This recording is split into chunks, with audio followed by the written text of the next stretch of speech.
Here with us this morning are a number of our fellow citizens who do not understand that language as uttered by the Central Bank of Barbados. They're not living in favorable economic conditions.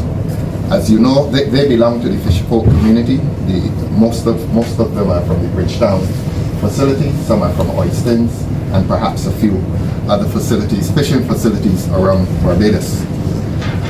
As you know, there was the hurricane sometime in June, I think, Hurricane Beryl, and in the aftermath of that hurricane, the fishing industry was destroyed by about some 90% of the industry was lost in that hurricane.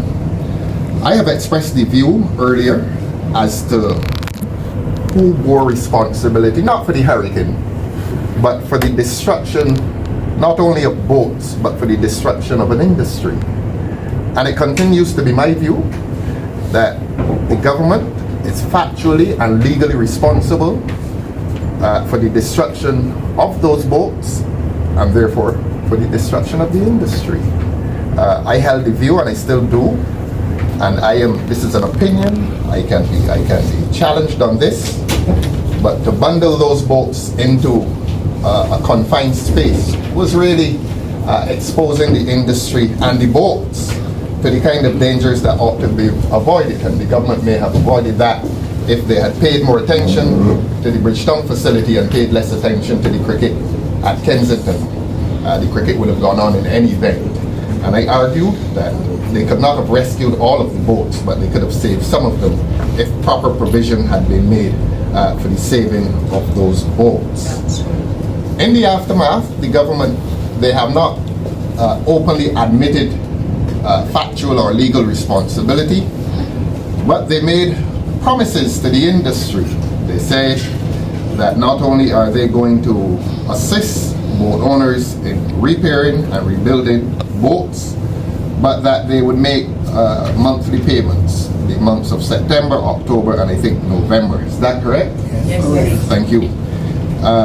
Many of these persons have not received those payments. I went to Parliament 2 weeks ago, and I raised this issue. They were discussing maritime affairs, and I reminded the government and I reminded the people of this country that maritime affairs is not only about cruise liners, but it is about the people who fed this country for as long as we've known it.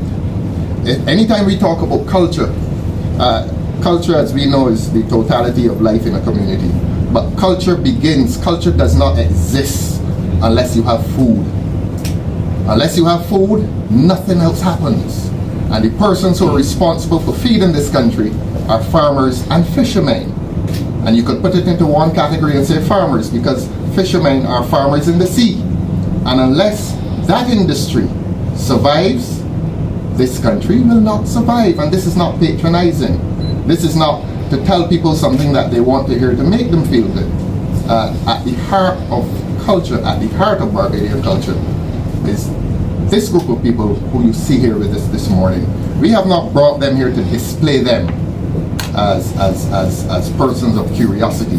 We have brought them here to highlight the hardship that they have experienced over the last few months as a result of government's broken promises to them. Government told them that they were going to pay the boat owners $2,000 a month, that they were going to pay the fishermen $1,500 a month, and that they were going to pay the vendors $1,500 a month. I think that's correct. It's correct. That's correct. Thank you very much.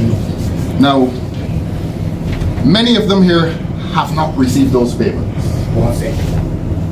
A few of them, I like to tell the truth. One or two, perhaps even present here, have received 2 payments. We like to tell the truth. But they're here this morning in solidarity with those who have not received it. Now, it's not a large amount of money. $1,500 a month is how much a week?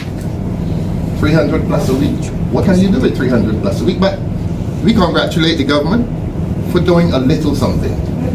But if you're going to do a little something, do it properly. Do it efficiently.